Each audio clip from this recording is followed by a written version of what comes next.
नमस्कार, मी पंजाब डक आज पावसाचा अंदाज सांगू इच्छितो। राज्यामध्ये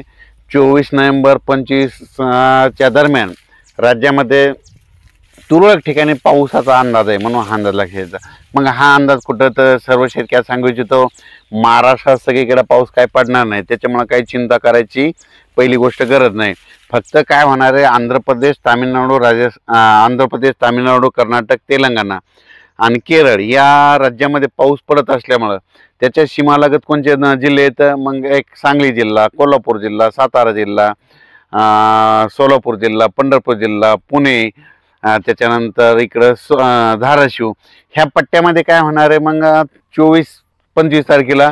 तुरळक ठिकाणी थेंब येणार आहे, कुठंतरी थोडाफार पाऊस पडणार आहे, सडा टाकल्यासारखा, असा खूप काय मोठा पडणार नाही, त्याच्यामुळे काही चिंता करायची गरज नाही। कोल्हापूर, सांगलीकडे, साताऱ्याकडे तिकडे पाऊस पडणार आहे, तिकडे पेंडोलचा पाऊस पडणार आहे, म्हणून हा अंदाज लक्षात घ्यायचा। आणि द्राक्ष शेतकऱ्याने तुम्ही तुमचं जर फुलामध्ये तुमचे द्राक्ष आले असतात तर तुम्ही काळजी घ्या, कारण की 24-25च्या दरम्यान तुमच्या इकडं रिमझिम स्वरूपाचा थेंब पाऊस येणार आहे, म्हणून हा अंदाज लक्षात घ्यायचा। मग त्याच्यानंतर 25 नंतर राज्यातला परत पावसाचा जोर कमी होईल, त्याच्यानंतर राज्यामध्ये परत पाऊस येणार आहे का, तर राज्यातल्या सर्व शेतकऱ्यांना सांगू इच्छितो की मी एक प्रत्येक वेळेस अंदाज जर म्हणत असतो ना, तुम्ही एक वहीमध्ये काय करा, वर्षानुवर्षाचा डिसेंबर महिन्यातला एक कायमचाच अंदाज लक्षात घ्या। दरवर्षी आपल्या महाराष्ट्रामध्ये 2 डिसेंबर ते 7 डिसेंबर दरम्यान, म्हणजे किती 2, 3, 4, 5, 7 डिसेंबरच्या दरम्यान महाराष्ट्रामध्ये जितके विभाग आहेत तितक्या विभागापैकी अर्ध्या विभागात मात्र दरवर्षी विजेच्या कडकडाटाचा पाऊस येतो, हे कायमचं लक्षात घ्या। म्हणजे पुढच्या वर्षी 2026ला देखील तुम्ही ही गोष्ट लक्षात घ्या, 2 डिसेंबर ते 7 डिसेंबरमध्ये एक अवकाळी येणं हे लक्षात घ्या। तर मग तसा एक मग आता ह्या डिसेंबरमध्ये लागताना एकदा एक अवकाळी येणार आहे, तर तुम्हाला एक सांगू इच्छितो, मग ते पाऊस कधी येणार आहे, तर मग ते पाऊस काय होणार आहे, 29 तारखेपासून राज्यात ते पाऊस येईल, पण ते काय होईल, छत्तीसगडकडे जाणार आहे। मग ते छत्तीसगडकडे जात असताना नागपूरकडे जात असताना मग काय होणार आहे की त्याचा पाऊस काय होणार, विदर्भात पडणार आहे। मग विदर्भात पडत असताना तुम्हाला एक सांगू इच्छितो काय होणार आहे, चंद्रपूर जिल्हा, यवतमाळ जिल्हा, नागपूर जिल्हा, भंडारा जिल्हा, गोंदिया,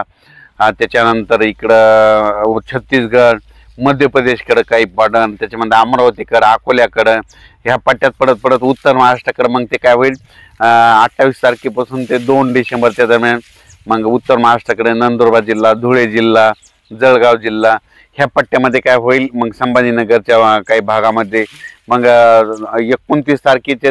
5 डिसेंबरच्या दरम्यान तुरळक ठिकाणी ते पावसाचा अंदाज आहे, म्हणून लक्षात घ्यायचा। पण मागं जसं पडला तसं काही एवढा मोठा काही खूप पाऊस पडणार नाही, म्हणून हे लक्षात घ्यायचं। आणि उत्तर महाराष्ट्रात म्हणजे नाशिककडं, इगतपुरीकडं तिकडं थंडी जास्त असल्यामुळं तिकडे काही खूप काही पावसाचा असर होणार नाही। पण आता हे जे 23, 24, 25च्या दरम्यान थोडा पाऊस येणार आहे, ते फक्त पश्चिम महाराष्ट्राकडे त्याचं पावसाचं थेंबाचं स्वरूप असणार आहे, संपूर्ण महाराष्ट्रात काही पाऊस पडणार नाही, त्याच्यामुळं हा अंदाज लक्षात घ्यायचा। नांदेड जिल्हा, कारण की तेलंगणाकडे पडत असल्यामुळं नांदेडच्या काही जिल्ह्यामध्ये तुरळक ठिकाणी थेंब येतील, लातूर जिल्ह्यामध्ये तुरळक ठिकाणी कुठंतरी थेंब येतील, परभणी जिल्ह्यात तुरळक ठिकाणी थेंब येतील, हिंगोली जिल्ह्यात तुरळक ठिकाणी थेंब येतील, यवतमाळकडे तुरळक ठिकाणी थेंब येतील, बीड जिल्ह्यात तसंच होईल, त्याच्यानंतर